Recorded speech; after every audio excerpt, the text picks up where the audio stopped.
Good afternoon, everyone. The Entrepreneurship and Innovation Council, IIM Rohtak, would like to welcome our esteemed guests, Dean IIM Rohtak, faculties, and fellow students to the first ever Founders Meet. In recent years, India's self-reliance goals have been foremost in the legislature's strategy and practice. The COVID-19 emergency has given us exercises on a proficient method to accelerate endeavors toward that path.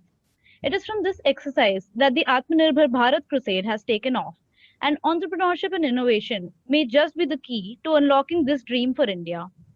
Thus, the theme for this founders meet is Atmanirbhar Bharat, an opportunity in crisis.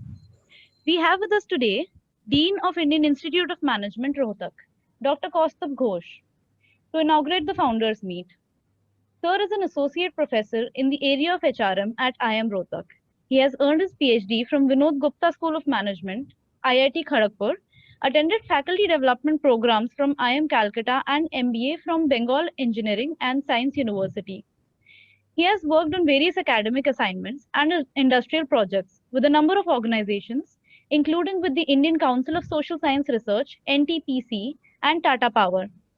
With more than 10 years of experience in industry and academics, he has published a number of academic research papers in journals of international repute and is also on the editorial board and reviewer panel of various peer-reviewed international and national journals.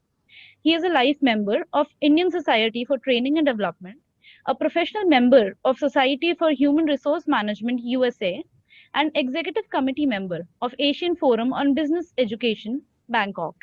We welcome you, sir, and request you to share a few words with us.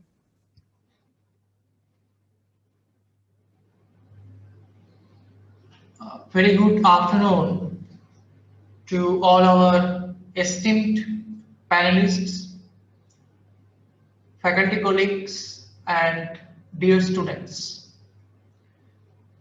For last 8 months or so, we have learned to live with COVID. We have learned many new things. We are still learning.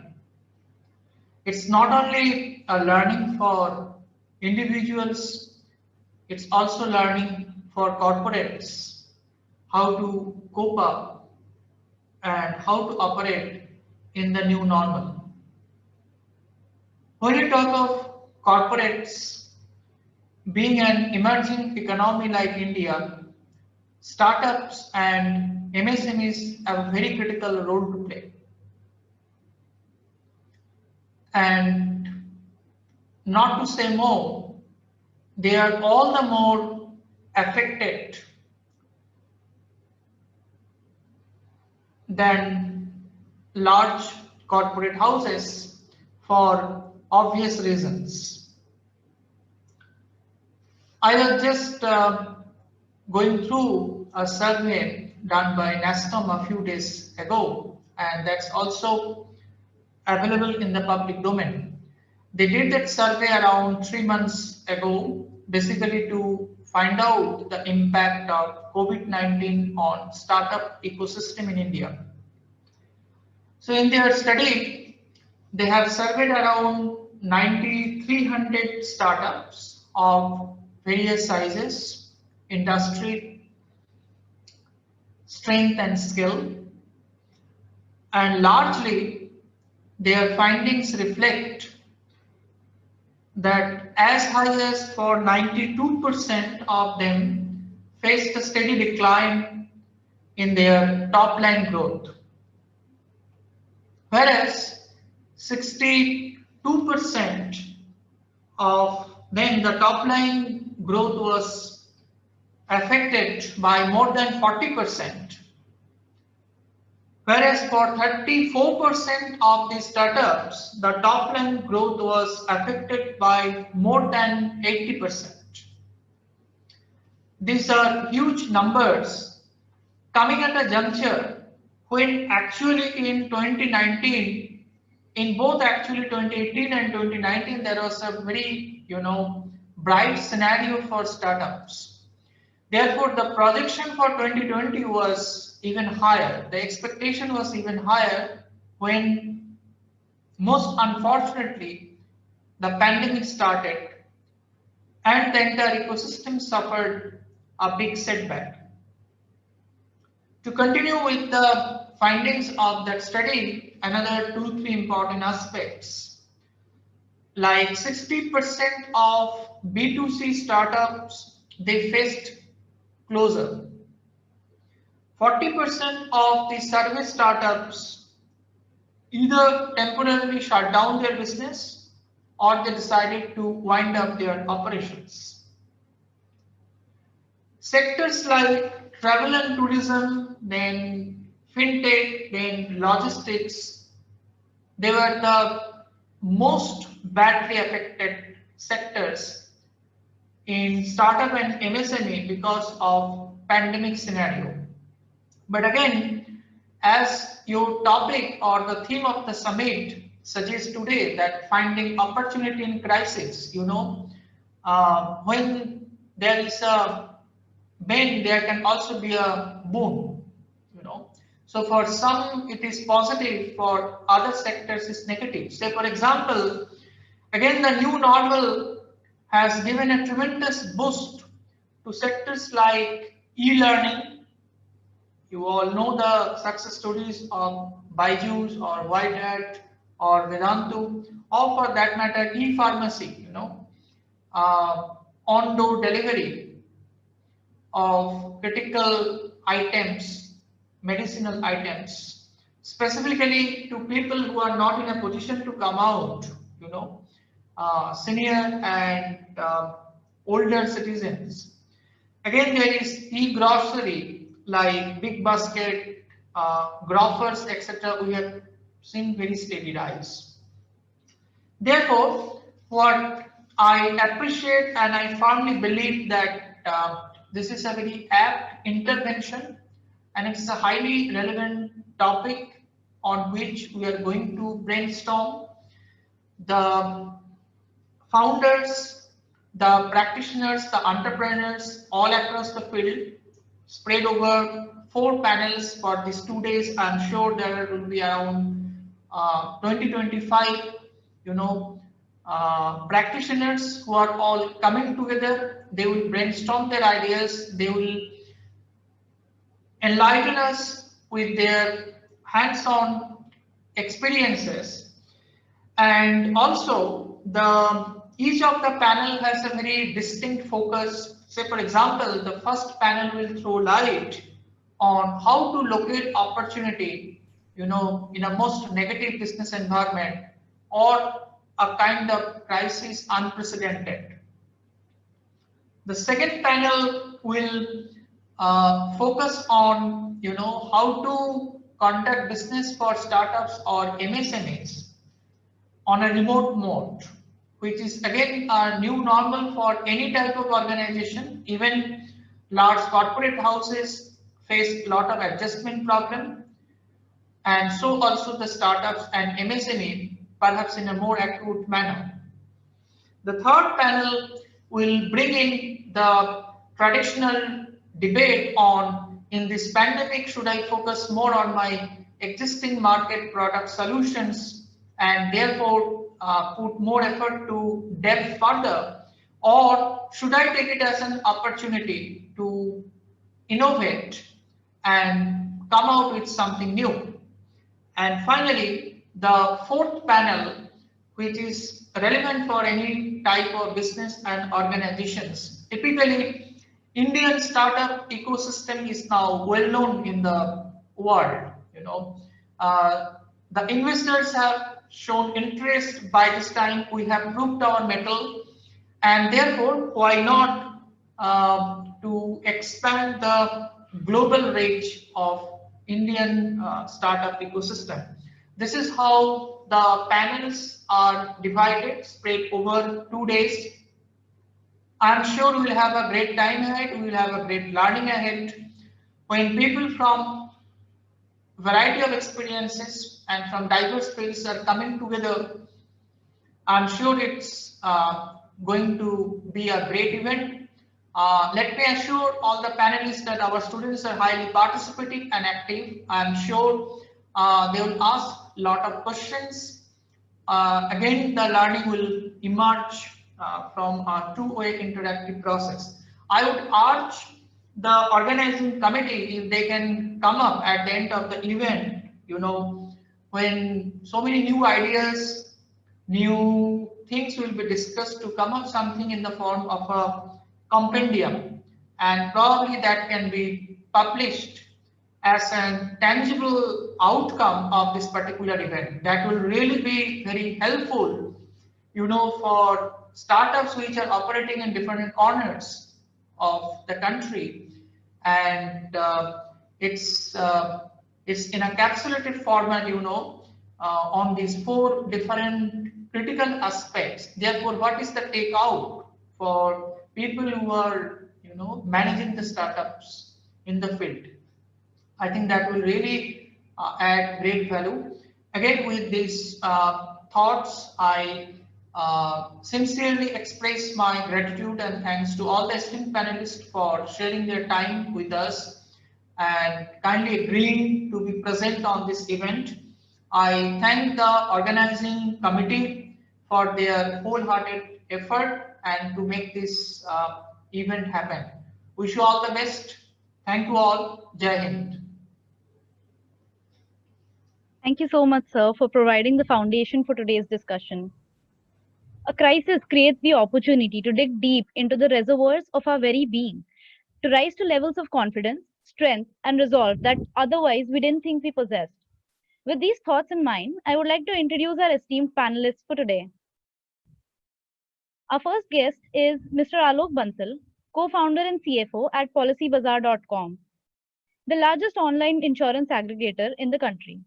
At PolicyBazaar.com, he leads the finance department, which includes corporate finance and controllership, treasury, tax, strategic planning, and analysis functions. He is also responsible for the strategic alliance division of the company. Before PolicyBazaar.com, he served as the director of finance for First Europa. He has held prestigious managerial positions with Mahindra & Mahindra, iGate Global Solutions, and General Electric during the early part of his career. He is an MBA from IIM Kolkata and holds a degree in engineering from Lucknow University. We welcome you, sir, to today's event.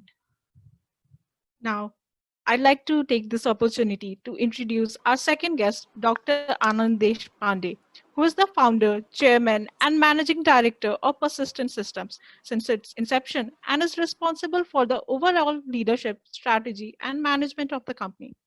As a true technology visionary, his strengths lie in identifying and investing in next generation technologies, encouraging internal entrepreneurship to ensure that Persistent Systems stay ahead at the forefront of technological innovation.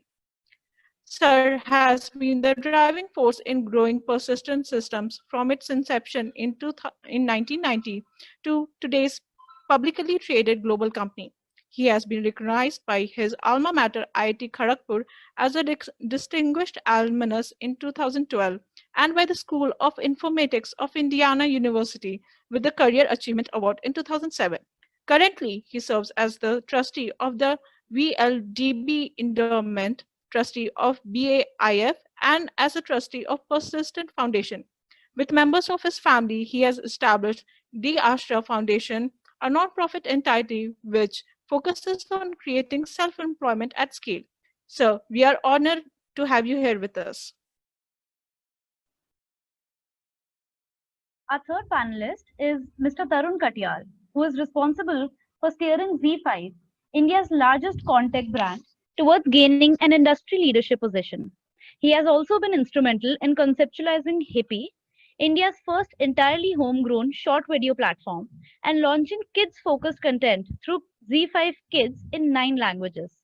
Under his leadership, ZEE5 has won 60 plus awards at various credible forums, from the most impactful debut award at Pitch Top 50 Brands 2019, OTT Platform of the Year at ProMax 2020, OTT Digital Marketing and Innovation Awards, to India's most desired video streaming brand by TRA Research.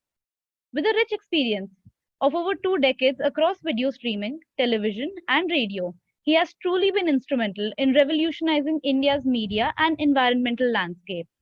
Considered as one of the most successful executives in the Indian media industry, Sir is also a TEDx speaker.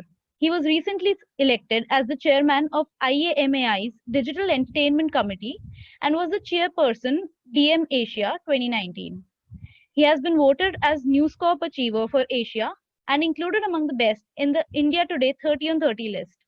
He was also part of the team that won the first Media Gold at Cannes. He will be joining us shortly due to network issues, and we would like to welcome him here again. And now completing our panelist is Mr. Tushar Jani. So he is the chairman of the Cargo Service Center Group and SCA Group of companies. He began his journey in the logistic industry over 40 years ago and has successfully founded and led many companies in varied areas of the logistics and supply chain sector. He is also the co-founder and former chairman of the Blue Dart Express Limited, the premier international and domestic courier company, and the co-founder and chairman of the Blue Dart Aviation Limited, the first private air cargo carrier in India. Sir is actively involved in various social welfare projects and is passionate philanthropist. He believes in building organizations through building people, and he continues to give his leadership and guidance to his own teams in companies, entrepreneurs, industry associations, partners, and to the community at large. We welcome you, sir, to today's event. Our moderator for this panel is Dr. Roopika Khanna, Assistant Professor in the Economics and Public Policy area at the Indian Institute of Management, Rohtak. We welcome you here today, ma'am, and the floor is all yours. Good afternoon, everyone. While enough has been discussed about the dark sides of the current pandemic, but today is a time to see the crisis as a catalyst for entrepreneurship and innovation. The SARS pandemic of 2002-4 catalyzed the meteoric growth of a then small e-commerce company called Alibaba, which helped establish the company at the forefront of retail in Asia. This growth was fueled by underlying anxiety about traveling and human contact, similar to what we see today. Likewise, Airbnb and Uber shot up after the financial crisis of the 2008 because amidst the crisis, especially in the West, income and savings had gone down, which prompted people to share their assets in the form of spare rooms. So the question that we are here to discuss today is whether this black swan event of the current pandemic can be the catalyst for India to achieve its long-seen dream of becoming self-reliant.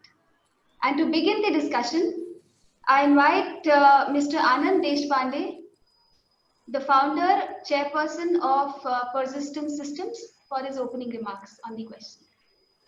Hey, so first, thank you all for inviting me here. It's a real pleasure to be with IIM students, and I'm really delighted that we are discussing entrepreneurship and how to get things started. And I'm glad that people at IIM are thinking about creating their own jobs rather than joining some company for jobs. So I'm very happy to hear this discussion.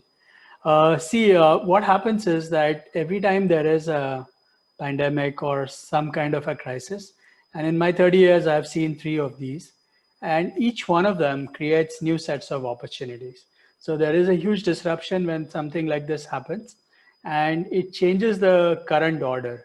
Now, every time there is an opportunity like this where things get reshuffled, everyone has to refigure out their strategy. And sometimes these kinds of situations are actually tailor-made for new businesses because they don't have to worry about the so-called baggage of existing companies or existing relationships and your existing business. So if you're a new company, this is absolutely the best time to really think ahead and go out and do something different and new. But if you are an existing company, of course, then you have to do things very differently. But having been through these crises several times now, there is a standard playbook that we tend to follow in terms of what you should do if you are in an existing company running into crisis. And we'll discuss that separately. But for a new business, I think this is always a great opportunity. The world order is going to get rearranged. What that creates always new sets of possibilities for everyone. Let me pause here. We'll take this in the next round, but I think I'm really excited to be here today.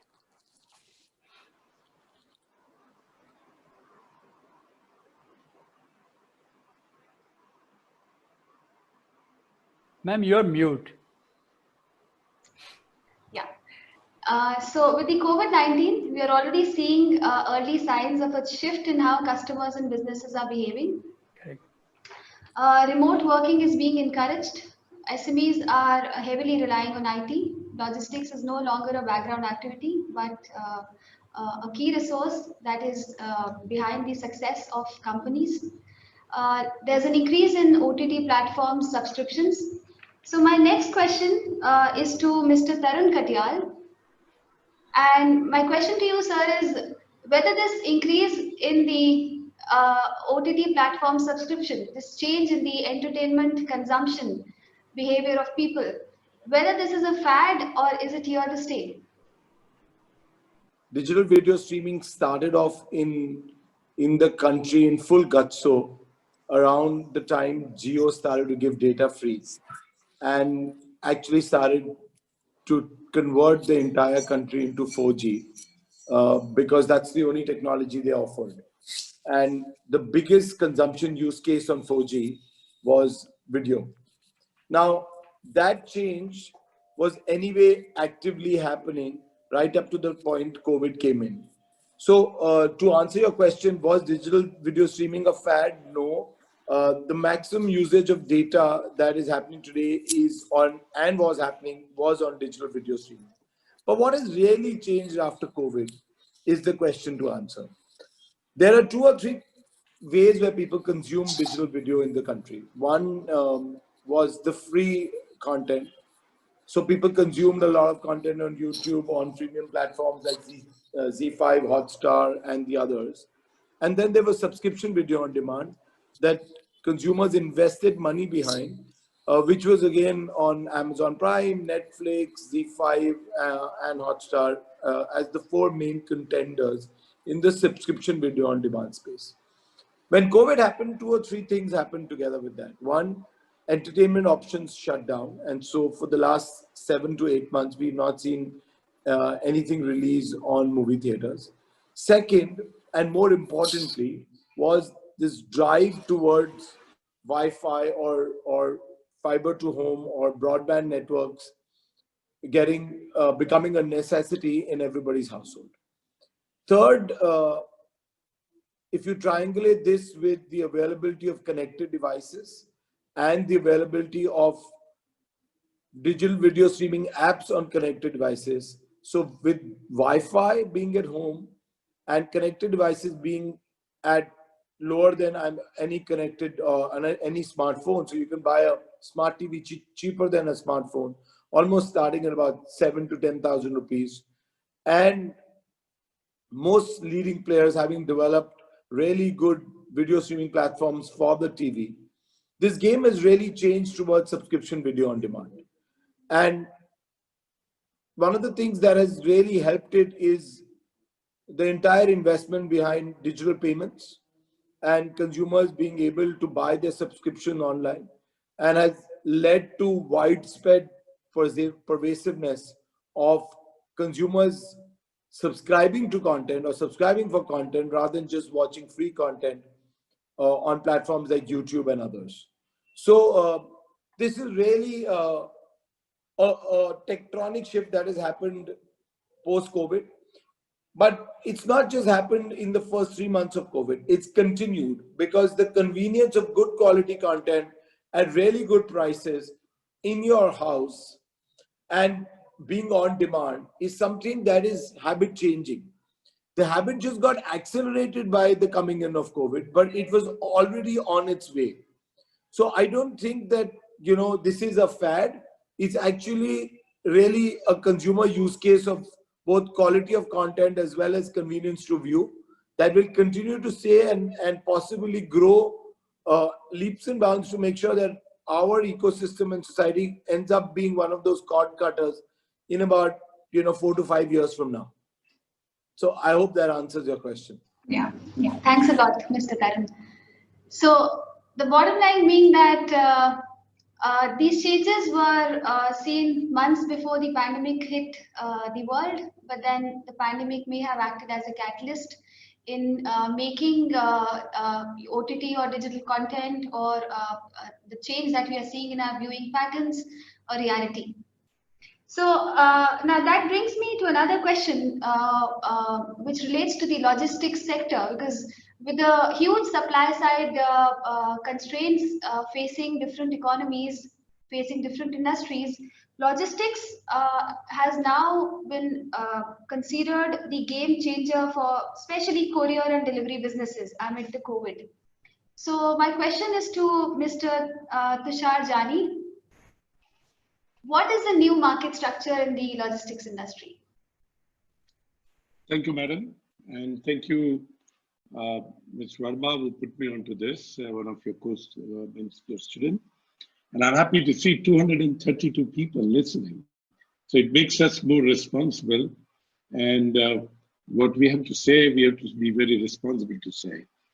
I always said as a logistic practitioner, and I said, we touching human life. And COVID has proved that logistics is really touching human life.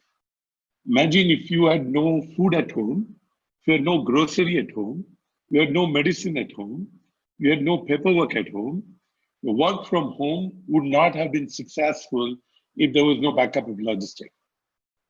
So let me tell you, the people on road from 18 March, the logistic industry was still doing pickup and delivery. E-commerce have grown now on 32% growth during COVID period.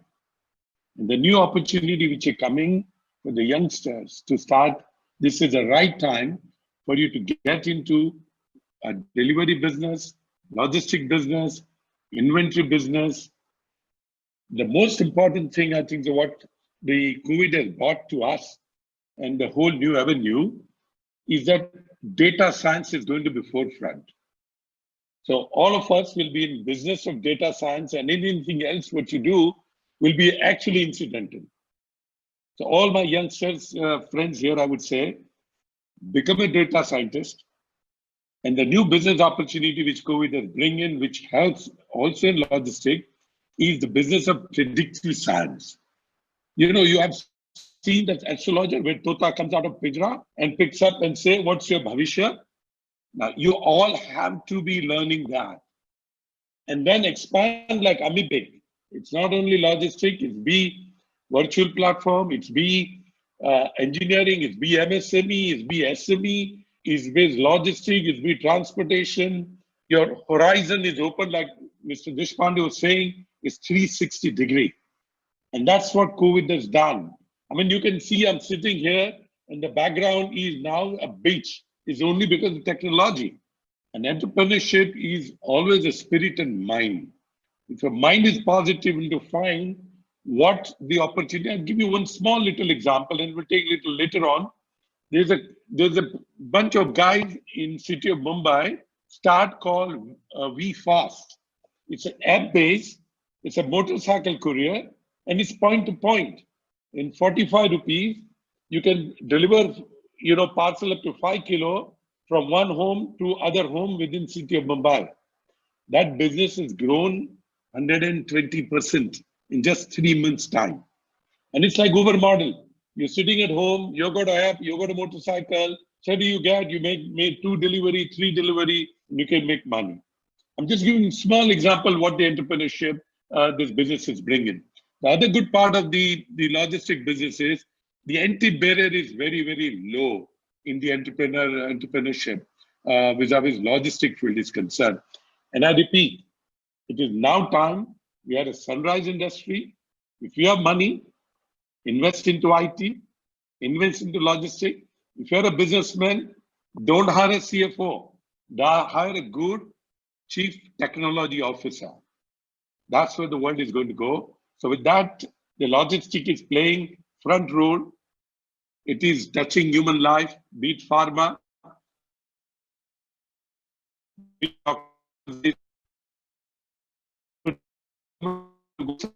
you clothes, way to send you food. That's where we have played the role and will continue to play that role. And I would urge all youngsters to study more about supply chain and logistics. It is the derivative of data science. Keep data science, and think what you can do in supply chain as a predictive science, and you can actually project what the business is going to go, because logistics has a pulse of what's happening in the market. With that, over to you, madam. Thanks a lot. That was very interesting and quite motivating for all of us. So, the bottom line being that these market structure changes that we're talking about is not only to the entertainment industry, not only to the e-commerce industry, but also inherent to the logistics sector of the country.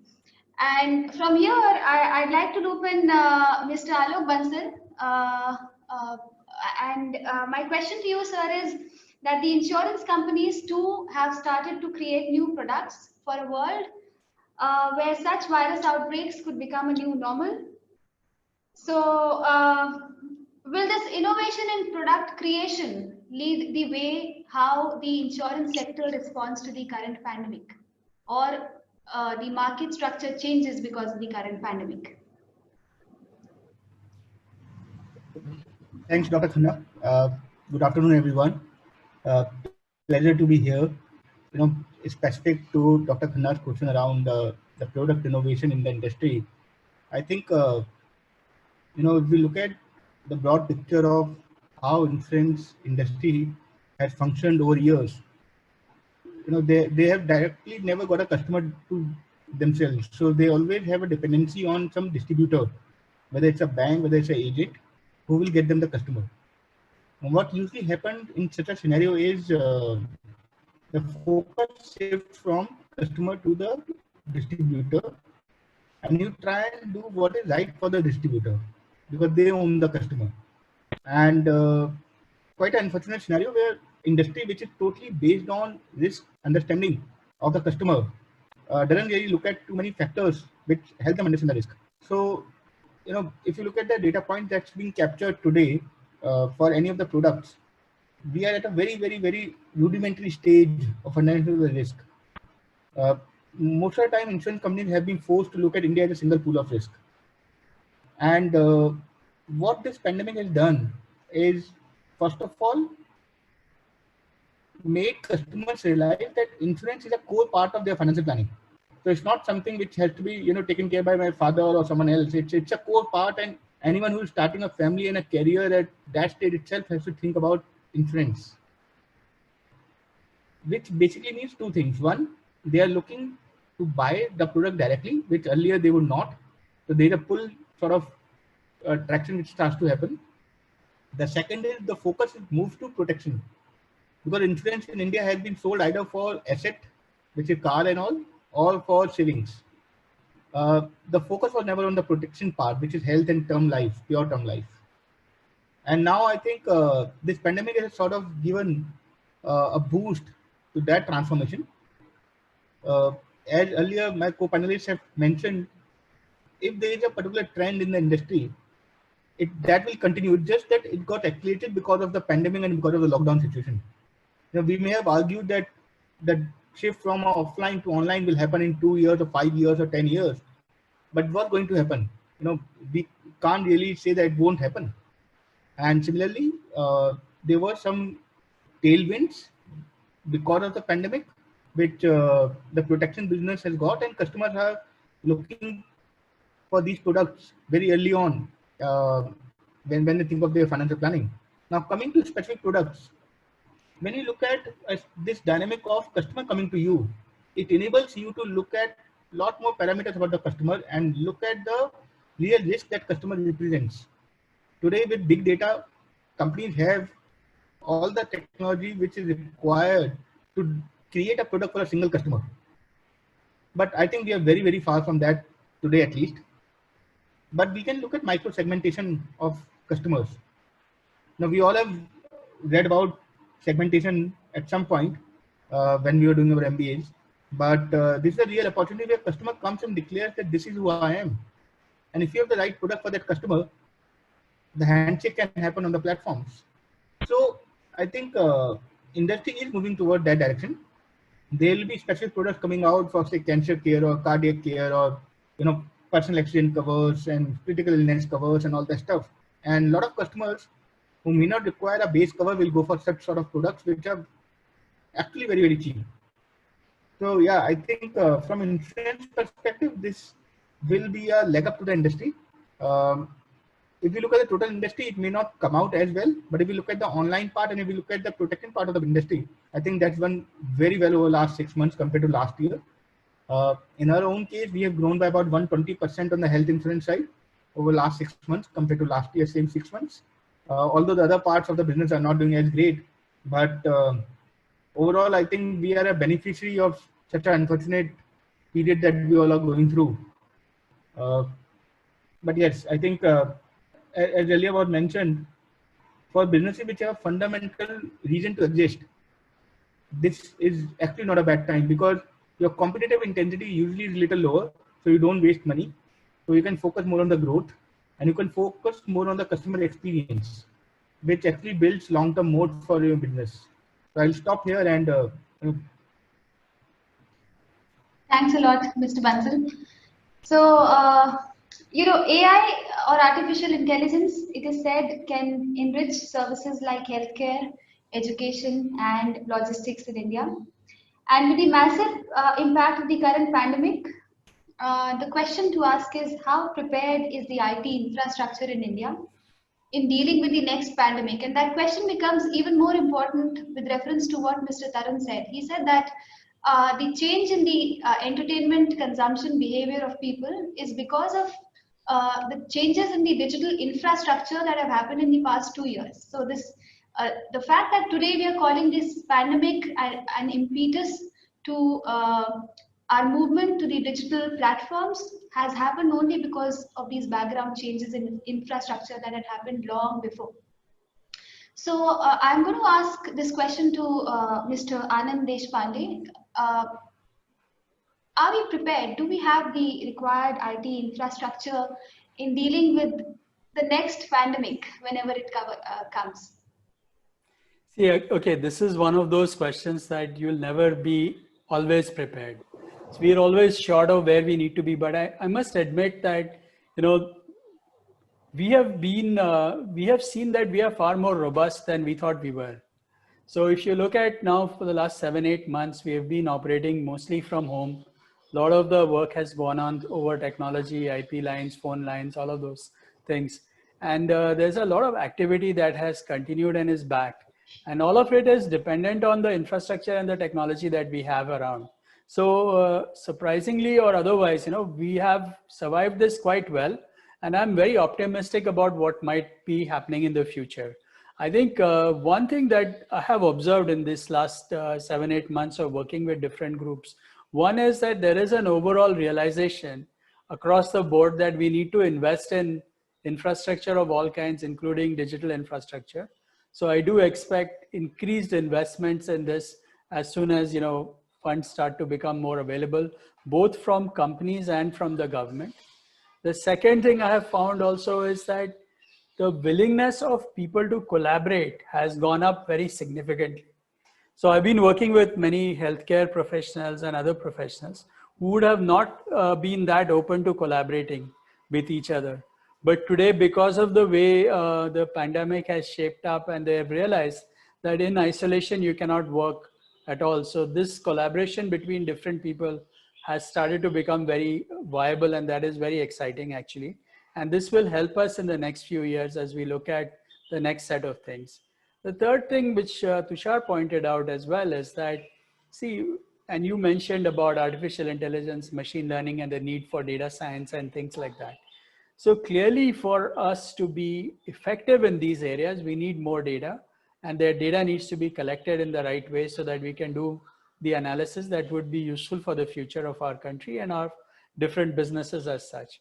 I think this COVID has really pushed us all into thinking about the importance of data and collecting data. And as a person from the technology industry, I do see a lot of interest amongst industries and everybody across the board to.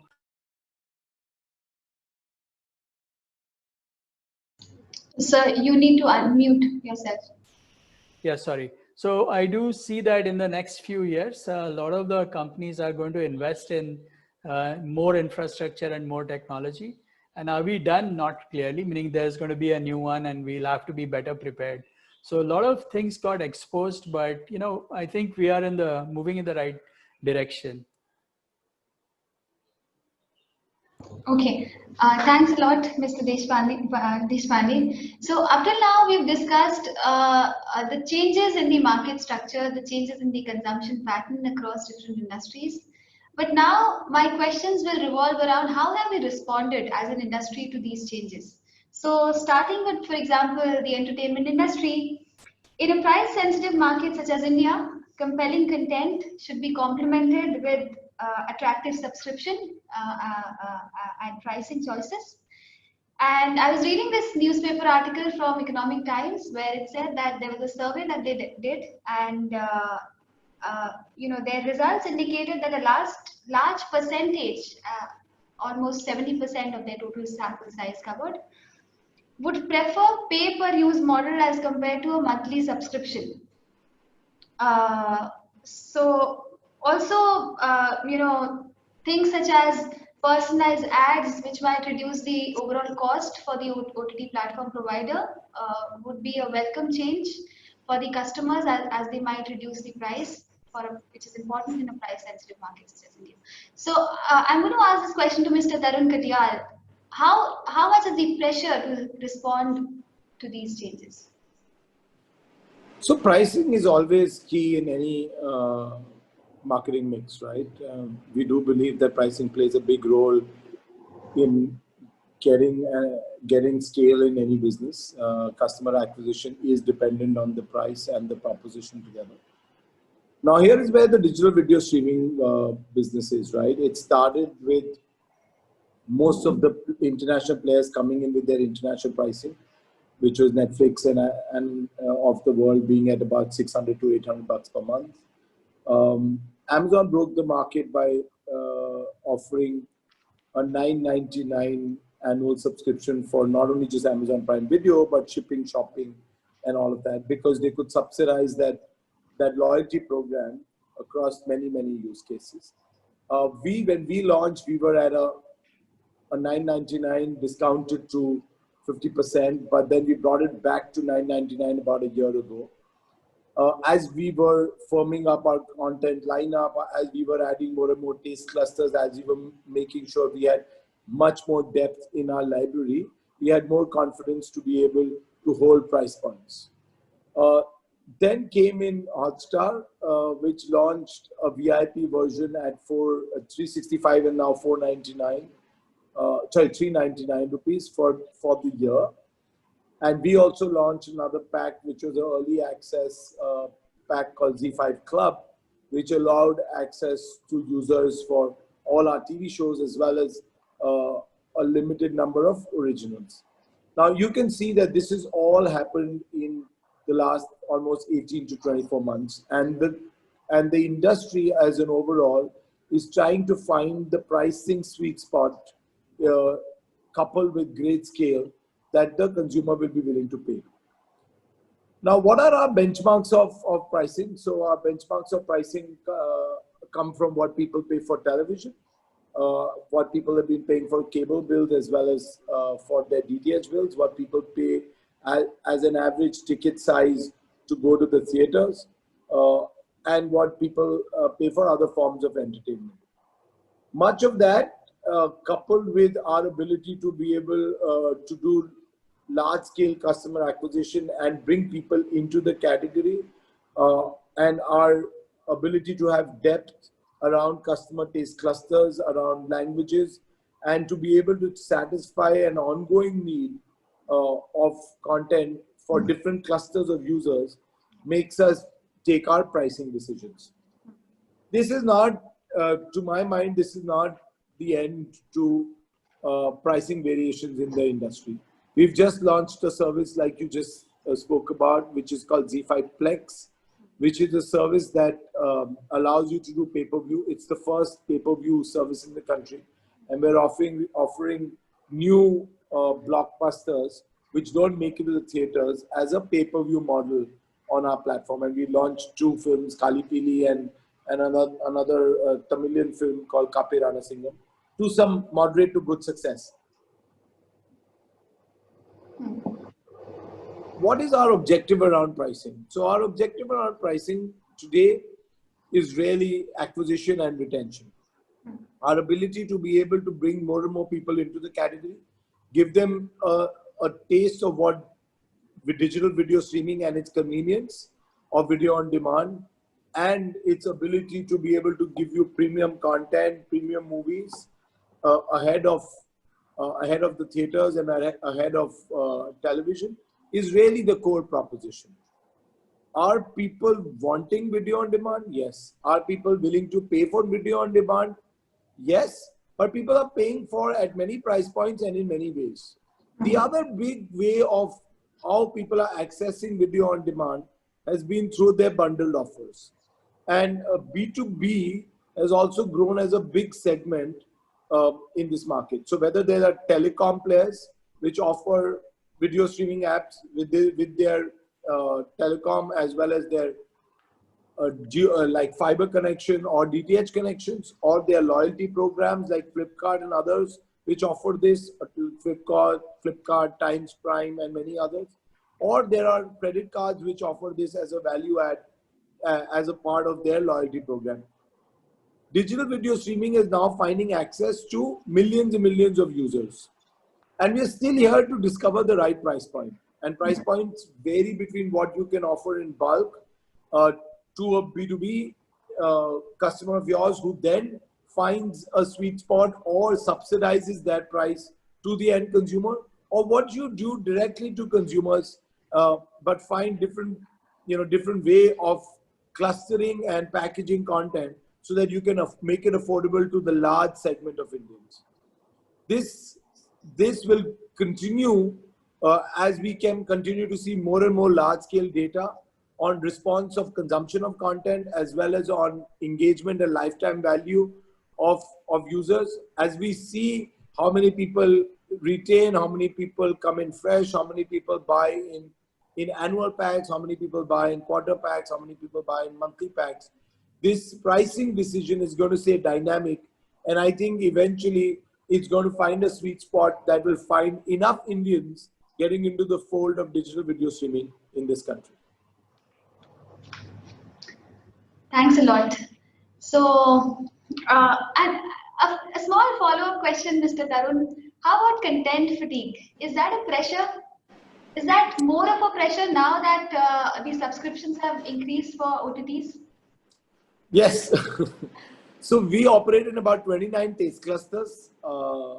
And, that is really our challenge, Dr. Khanna, where we have to justify you retaining your subscription to all the taste clusters. Now, they're not all individually rigid. There are people who move between taste clusters, and then there are people who are rigid to their taste clusters, and they watch what they watch and they want more of only that. It is the rigid taste clusters that find a lot of content fatigue, and we have to be very careful about. And if there is a large cluster which is rigid, then it becomes onerous and upon us to be able to supply content continuously there.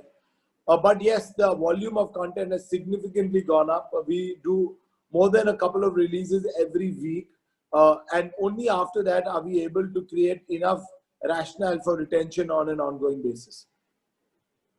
And that makes Mr. Anand's comment with respect to understanding the consumer behavior using various algorithms, using various machine learning tools, the interest in data, analyzing data regarding customers, I think, which is more of a possibility with OTTs now that you have customers. Yeah. Our entire platform runs on data. Our machine learning algorithms are able to personalize both for communication as well as for content recommendations on the platform, as well as personalize for payment options, for plans that we suggest to you for your subscriptions that are coming up for renewal and the kind of discounts we can offer to you. So every stage in the customer journey, right from your onboarding to your consumption patterns, to our ability to personally communicate one-on-one to you, to our ability to upgrade you to various packs and retain you with various offers, all of that is personalized through the line through machine learning. So, this question just occurred to me now, even though it wasn't on my planned list of questions, but my question is to Mr. Anand. Now that we have a bunch of young talented people with us, my students, what are the new opportunities and segments? Can there be firms? Can we expect an increased demand for firms in the future that offer these third-party services of data analytics, IT-based services to different service providers, for example, OTTs? Will this data analysis and understanding of the consumer behavior be an in-house activity, or will this service be outsourced, and then there's a possibility that many of these young lads can then enter into and open their own firms providing such services to different businesses? Yeah, absolutely. I think data is already a very large business, and machine learning and data is several billions of dollars already. And clearly, there is a lack of available talent within companies, and by and large, most companies don't have adequate number of data science people to do everything in-house. So outsourcing this to boutique houses, companies that are capable of handling these kinds of situations, is a very important opportunity. So many of you students here, I think I would highly recommend, one, understand how to sort of learn about data science. And then I'd go into a little bit of more detail here, is that first you should understand what data is and how to represent that data and make it available in the right format at the right place. For that, of course, you need to understand a little bit of the programming tools, which are often very useful. In addition to that, there are algorithms that are available through libraries now, which you can use for various kinds of machine learning and other activities, which again are worth learning. And applying these into the right situation is again another very important thing. And while you are doing all this, there are many aspects of data and machine learning that need to be considered, such as privacy related issues. Also, you want to be very careful about biases that can get introduced. So there are many aspects of data and machine learning that are still not resolved, which are actually very fertile opportunities for the students to look at as their future opportunities for themselves. And this will be true in India and across the rest of the world. May I add here, Dr. Khanna? Please, sir. 60% plus is SME part of our economy. And this SME, MSME, SME have no capacity to invest into their own data analytics or business intelligence or other thing. And that's going to be the big future. Even a small kirana shop is going to depend on the data analytics for him. So that's why I said we all have to be in a business of predictive science. And that's the biggest opportunity for youngsters. So if anybody wants to be part of data, you invest today your time, like Mr. Deshpande was saying, and this is where you can bring from scratch. And it is just, investment is just your mind and your knowledge, right? So your own brain is a supercomputer, and that works like a data science, be it data warehousing, data mining, blockchain, machine learning, ultimately culminate into robotics. I mean, imagine the next 25 years this is the opportunity. So, I'm personally very excited even at my age. I'm meeting every day, at least once a week. I mean, new data entity, outsource entity, once a week, every day, to evaluate for us, what is the right way to go. Thanks a lot, Mr. Tushar. So, I was reading that Blue Dart, we all know that has already played an active role in the nation's fight against COVID pandemic by partnering with the Lifeline Udan initiative and by transporting essential supplies to several state governments, municipalities. So, my question to you, sir, is how does Blue Dart see its role in establishing a sound distribution network for the vaccines once they're out?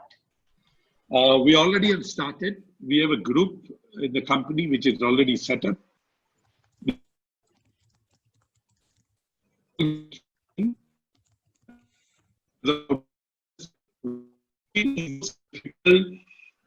Commodity to transport. You can't throw vaccine on the floor. If you throw it with more force, it gets solidified. So it has to be handled with care. It has to be kept in a temperature, and those protocols will be different from manufacturer to manufacturer. Like Johnson & Johnson, developing vaccine which will be needed to be transported minus 60 degrees. And so we are operating temperature from 2 to 8 to minus 60. And that's where the challenge is. So we are developing packaging, we are developing our vehicles, we are developing our network accordingly, we are developing our hubs and storage area. And I think so sometime we would be ready by January, probably when the vaccine is out, to deliver. Blue Dart does about 40,000 locations. Would be more than happy to participate in that program. We participate into the PPE kit program to bring from China into India. We brought something like 1,200 tons PPE kits and all from China into India in partnership with Government of India. So we are looking to serve, and we are looking to, play our role. And Blue Dart has 6 757 aeroplane, which we can fly at least 40 airports within the country. So we can make things reaching at the destination much faster than probably the other mode of transport. And we want to play a role with the nation's need. So that's where Blue Dart, we are training our people who understand this. We are building infrastructure, storages, and what our needs along with in terms of trucks, in terms of understanding the product. So our people are getting trained at the plants, by the way. A small follow-up question from there. To improve the logistics performance of our country, that is extremely critical for all businesses. It is said that strategic partnerships will be a game changer in the logistics industry, especially the ones that give you access to local markets, so that the deliveries can be made more efficiently and in a timely manner. So, does a giant such as Blue Dart look opportunity or see opportunities for small logistics firms as its strategic partners? Well, we also, in some of the area where people who have got a regional expertise, we do work with them, right? But understand, the express business is to control of the shipment within your system. So we have our own IT system, we have our own aeroplane, we have our own warehouses, we have our own people, we have our own trucks. So, sometimes the service standard becomes very critical, and you expect a Blue Dart man to come at your home, and if you're not there, he leaves a little sorry card at your home. So sorry, we came, you are not there, and we will leave a phone number, you can call back, and he comes back and deliver. Or if he's delivering a credit card, he will go through a proper verification. So these are very critical thing in the express. So, it's a very difficult question. But we do have some partnership, I must say that. But our standards are very, very rigid. And at this point of time, there are 15,000 Blue Darters on road right now all India, picking up and delivery. And we would expect that would go to another 5,000 to 6,000 in time to come. Yeah, thanks a lot.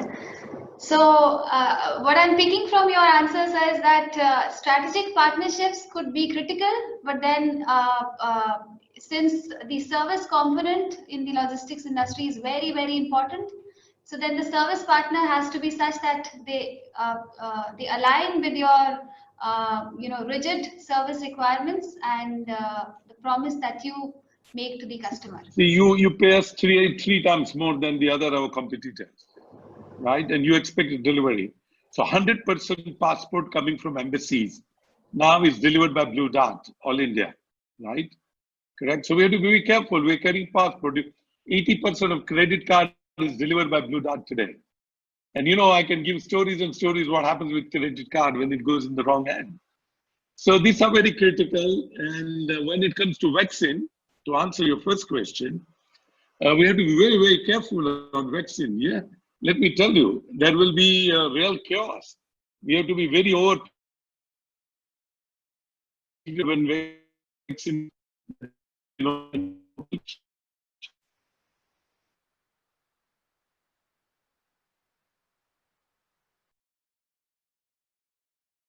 So you are unmuted.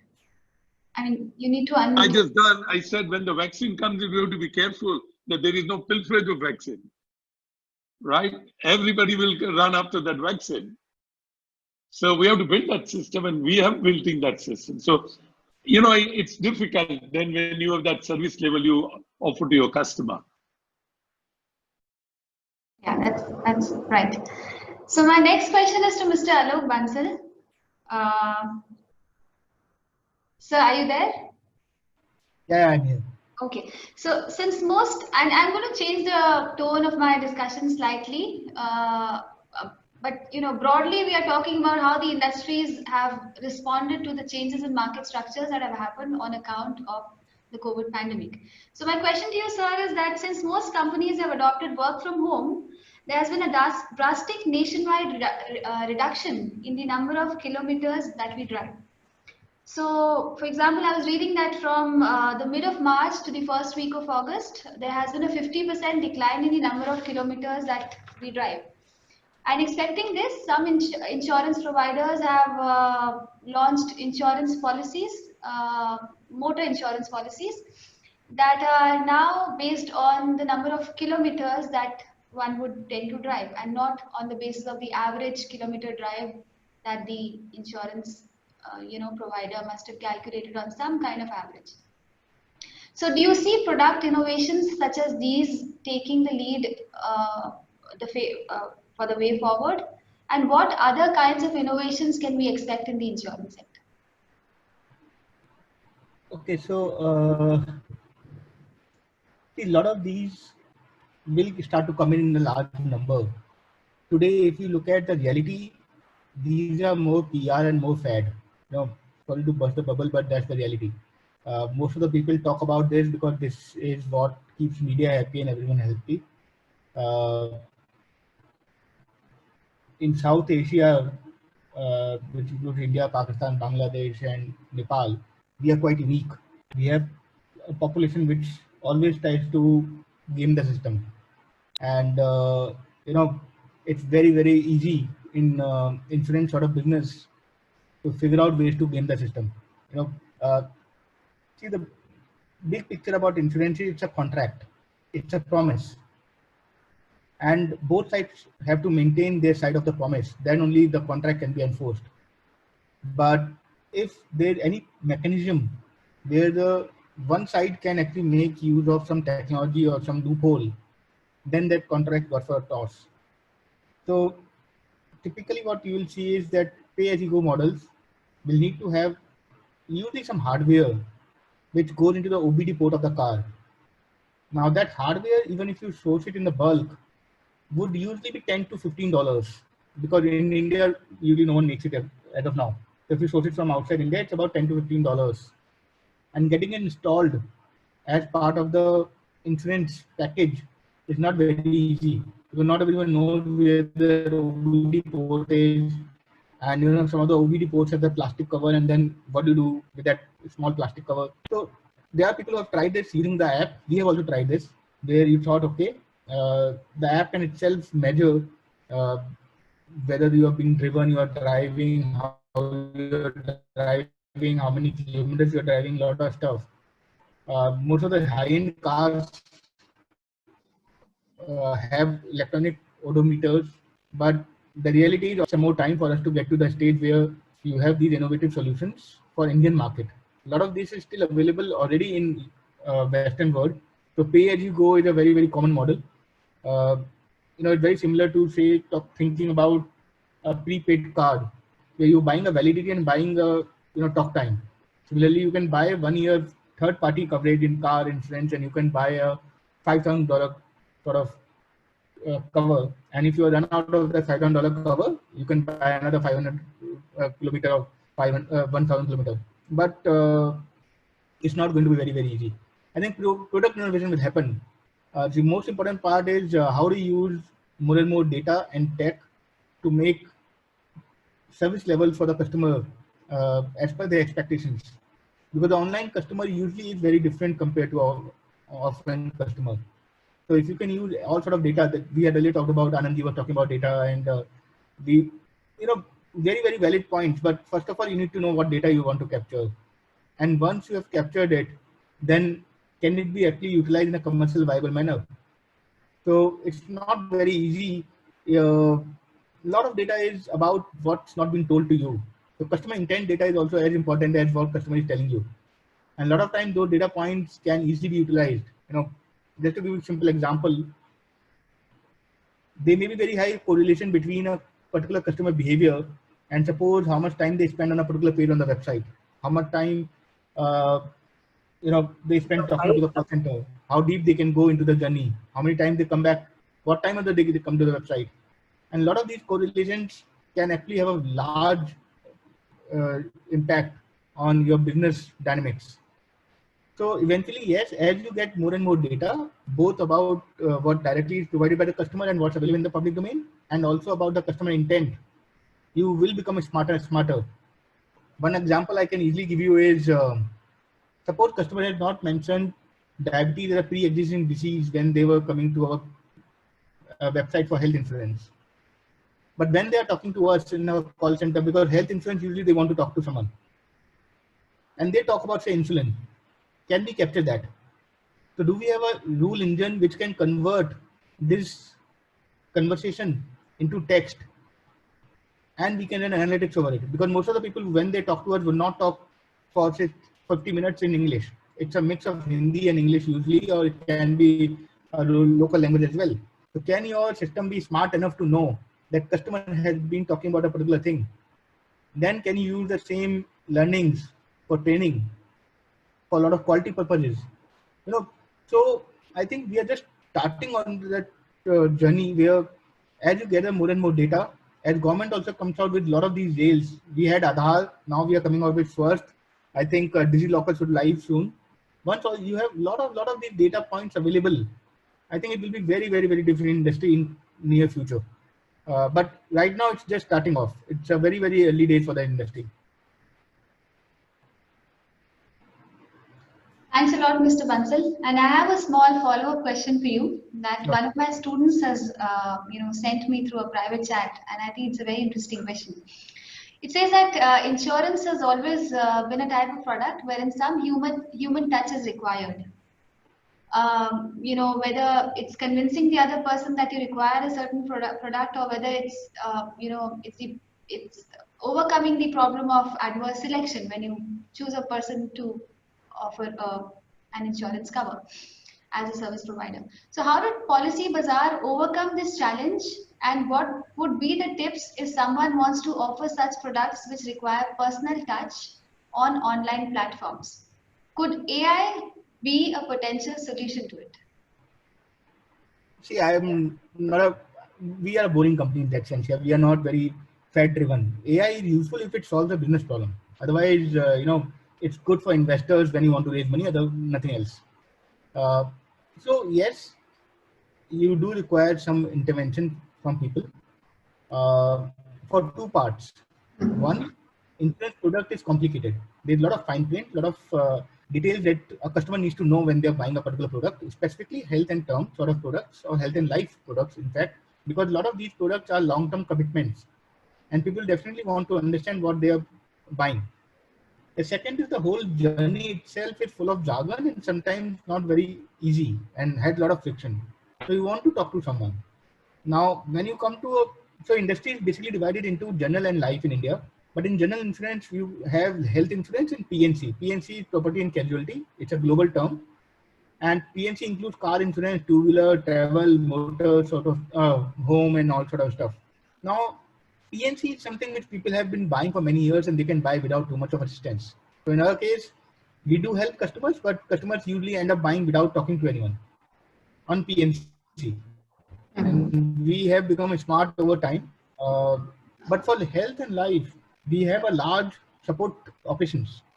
So customers usually want to talk to someone, as I said, but they also want to spend that much time going through the transaction. So our average interaction with the customer for every health policy that we had sold used to be 2 hours over multiple sessions. Now that 2 hours has come down to 50 minutes, and that reduction has happened because of the use of tech, because of what we have done on the website, how we could train our call center, everything. But still it's 15 minutes.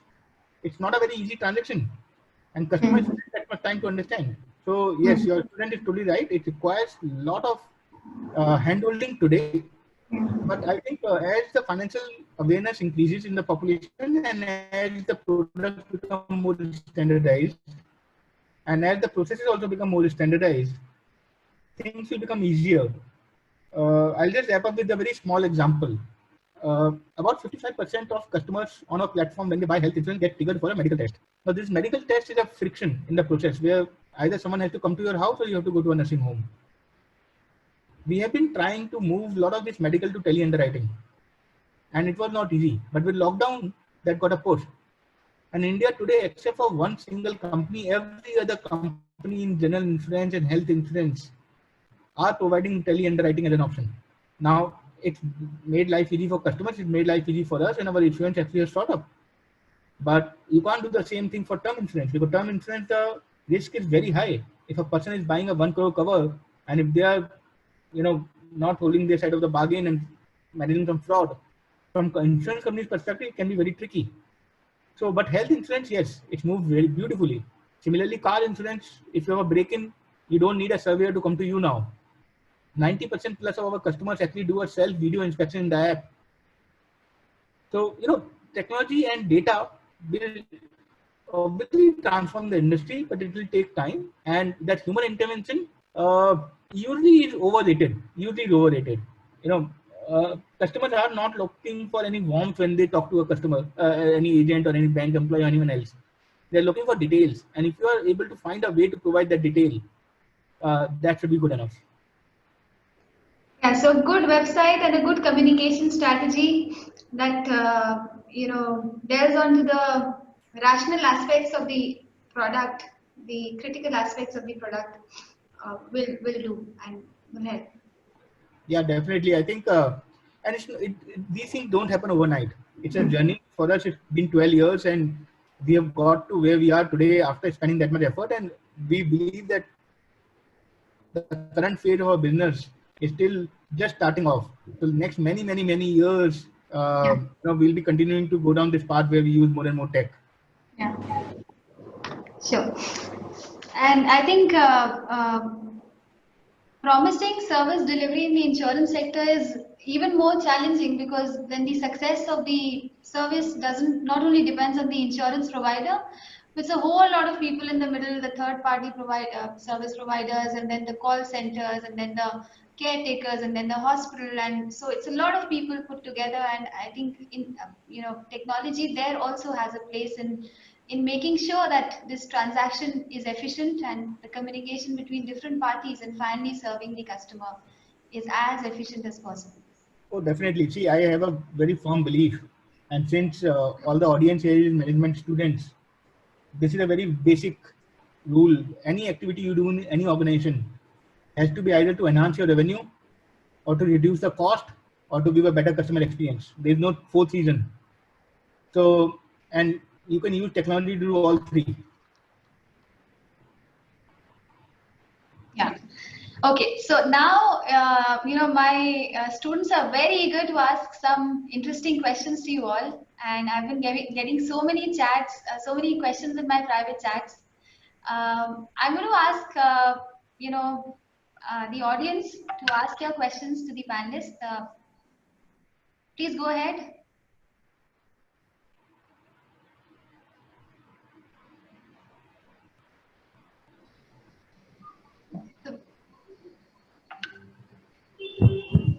Yeah, so we have Sayandeep.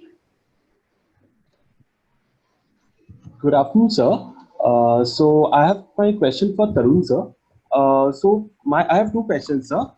Sir, post-pandemic, do you feel will there be a further rise or decline in the viewers in the OTT platform?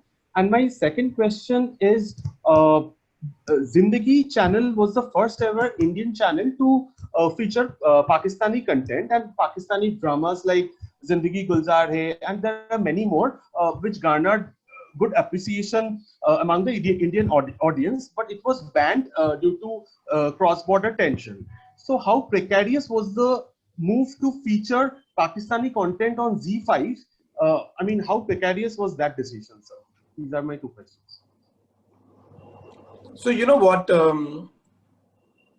I had an interesting view of when Alok was speaking about users' journeys of buying insurance online and how, we overestimate how much is human intervention or human touch required.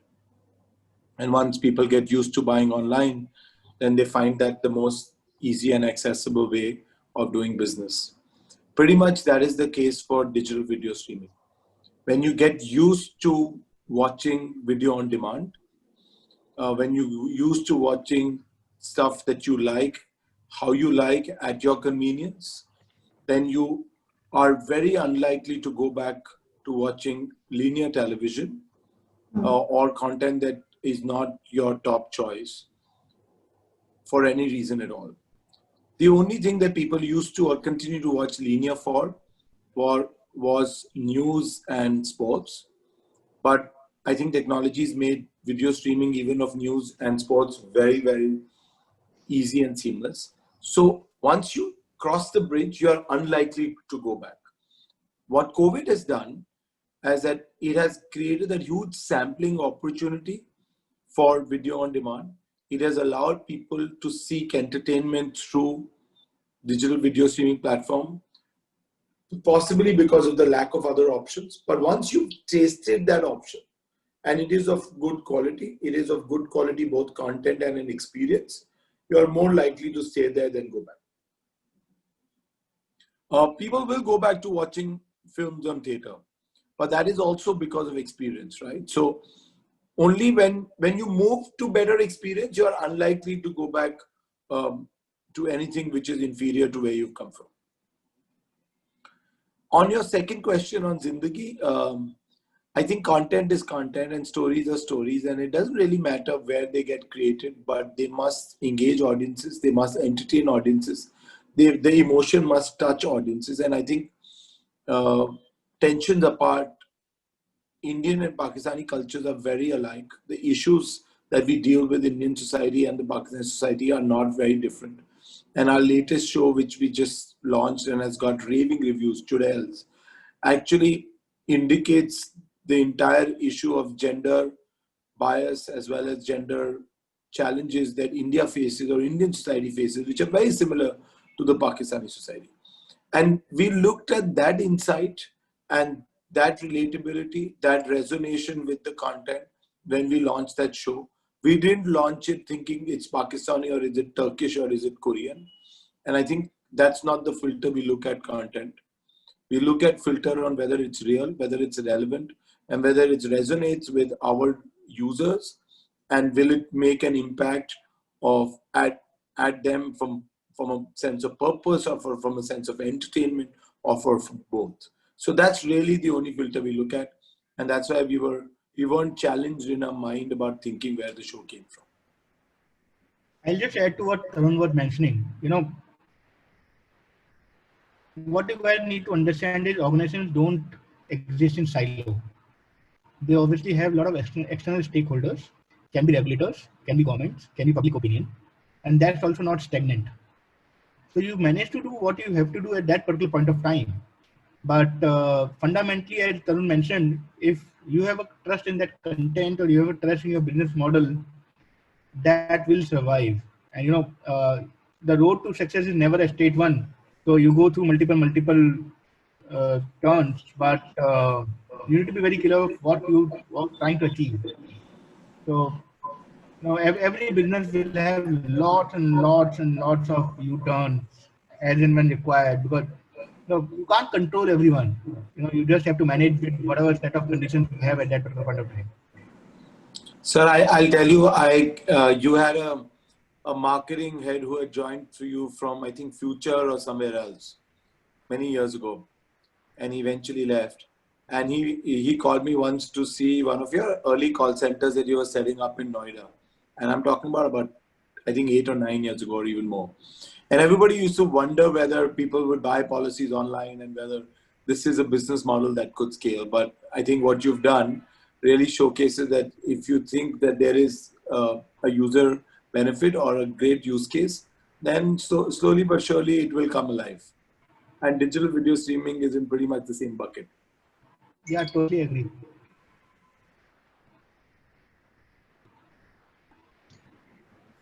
The next question. Hello, sir. Hello, ma'am. I'm Kasturi, and I have a question for Anand Deshpande, sir.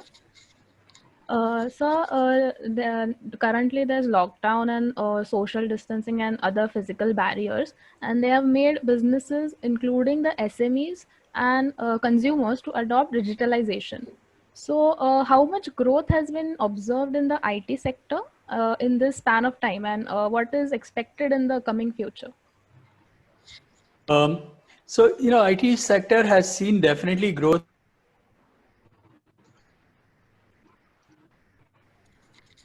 Yes, sorry, I think I was mute for a moment.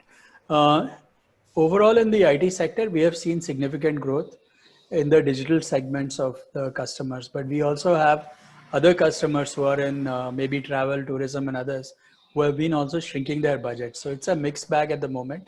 But if you look ahead 6 months to a year out, I do expect a large number of companies to adopt digital, and you will see more action across all the tech areas.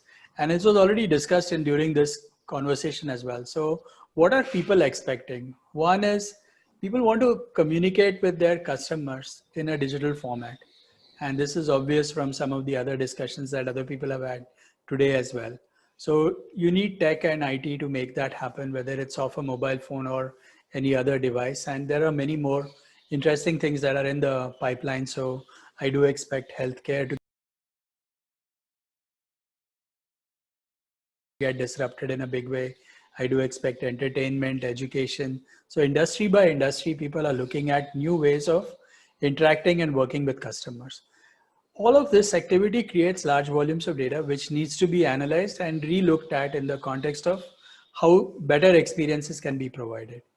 Beyond all this stuff, the infrastructure that most companies have for doing all of their work has been traditionally mixed. Some of it is on-premise, some of it is in various places. More and more people are looking at how do I migrate this to the cloud so that we have more robust and reliable infrastructure in case of these kinds of challenges. So the IT roadmap that most companies have for the next 5 years is very robust. There are new technologies in the offing which will be very relevant for what might come in, whether it's through 5G, blockchain, or many other new things that are coming up. The reality, however, is that a lot of this will depend on the budgets that companies have to spend. So we'll see how it goes, but I'm quite optimistic about the IT industry, the hiring that will happen in the industry over the next few quarters. Thank you. Next one.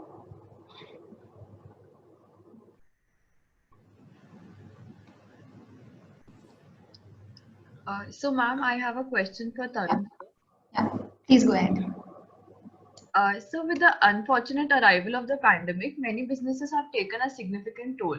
What is the kind of new business trends or business sectors that could come up in this crisis, sir? I think, obviously traditional businesses did take a big beating during this period, physical businesses. And I think what we're seeing is that there are two types of businesses from an advertising point of view, and we see this from that lens very well. There are two kinds of businesses that are making quick comeback, and there are some businesses which are actually growing manifold. So obviously everything digital, which is the service, is seeing some severe growth, which is very, very good. It's accelerating much faster than most others thought. Things like entertainment online, things like education online, things like services online, and all kinds of services online that are helping you do many, many things. Physical plus digital businesses are also seeing accelerated growth. Obviously, e-commerce and lots of delivery services that do small or big use cases are seeing some very rapid growth. What is still suffering is a lot of physical businesses, businesses that were linked to people going out there and consuming. So retail in the physical format is still to recover, and I think will take some time to recover. Entertainment like multiplexes and stuff like that in the physical format will take some time to recover. Dining is slow, but I think will recover possibly sooner. Travel is slow, but I think will recover and will recover. At least luxury travel will recover. Business travel may not recover as easily, because I think much like the habit change that we were discussing, our ability to now connect on video and do effective business transactions as well as effective asynchronous work has made people to realize that you don't need to do so much business travel. You will eventually come back to business travel, but not as much as you would do earlier. So yes, all things digital, which are clearly being able to provide services, much like the Zoom kind of services that we are on, the collaborative tools that we are on, cybersecurity services that are much required in this day and age, cloud services that allow digital businesses to set up much more quickly, SaaS services and SaaS tools that are critical in your speed of execution in the digital world. All of these services will continue to grow and are seeing some rapid growth. Physical plus digital is also seeing some rapid growth, but pure digital services, pure physical services like retail will take some time to recover. Thank you, sir. We'll take one more question, at most one. If the audience doesn't have a question, I am extremely excited to ask one. Ma'am, my question is for Alok Bansal, sir. All right. Yeah, please go ahead. Since there is a recent push on self-reliance by Government of India, and in insurance sector, only 3 or 4% of population is covered under life insurance policies. So what are the reasons for this, and how Policybazaar is going to deal with it? See, if you look at the real coverage, it's actually very, very poor. Because this 3 to 4% coverage that you talk about is usually because of the savings product being sold or missold or whatever you want to call it. But the real coverage is very low. Just to give you a stat, the total healthcare expense in India is supposed to be about $270 to $300 billion. The total claims paid by the insurance companies, both retail and corporate put together, is about 2 to 2.5% of that. Everything else is out of pocket. There is no other country in the world where this is such a small number.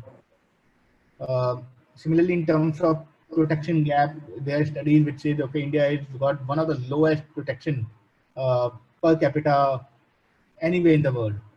So yes, this will grow. We earlier used to rely a lot on joint family setup. Now, when people have started moving from tier 2, tier 3 towns to urban centers and from a joint family, nuclear family setup, people have to start planning for these things very, very early for their in their lives. See, middle class in India is very aspirational. They don't want to go to government school. They don't want to go to government hospitals. They, the reality is any one negative incident in their family on health or life can put back that family by a generation. I won't take much time, but we all know maybe personal cases where something of that sort may have happened in our known people. So it's a very, very core need. And as customer awareness increases, this obviously will go up. Now, whether it will happen in 3 years or 5 years, very tough to call. We do our bit. Most of our communication to customers is around creating awareness, creating that trigger that yes, you want to have a health insurance product, you want to have a term insurance for your family. It's really about motor insurance or savings product or others. I think industry is also waking up to the fact that these are really profitable for them. And there is this direct customer who want to come and buy this product. So I think as an ecosystem, we are ready for that. But the transition will not happen overnight. It's an industry which has been working in a certain way for the last 60, 70 years. So these changes take time. So I think another 5 to 7 years, you'll see a very different industry. If you ever get a chance to read the IHPs of any of these listed companies like HDFC Life, iPru or anything, what you'll see is how much focus they have on protection, how much focus they have on direct. And that's what is going to drive the whole change. Okay, thanks a lot. Now, I'm going to conclude this discussion that we had first by, what emerges from our discussion is that all these changes that we are seeing across industries are not fads. They are here to stay, and therefore the opportunities that you see in such changes are here to stay as well. And therefore they create a lot of good case for innovation, a lot of good case for creating firms that address many of these challenges that are appearing for you young lads. I thank the panelists once again for sparing their valuable time for us. Thank you so much. Thanks, my dear students, for your lovely questions and for your patience and for your attentiveness during the discussion. Wish you all a lovely weekend and a productive weekend ahead. Thank you once again, my dear panelists.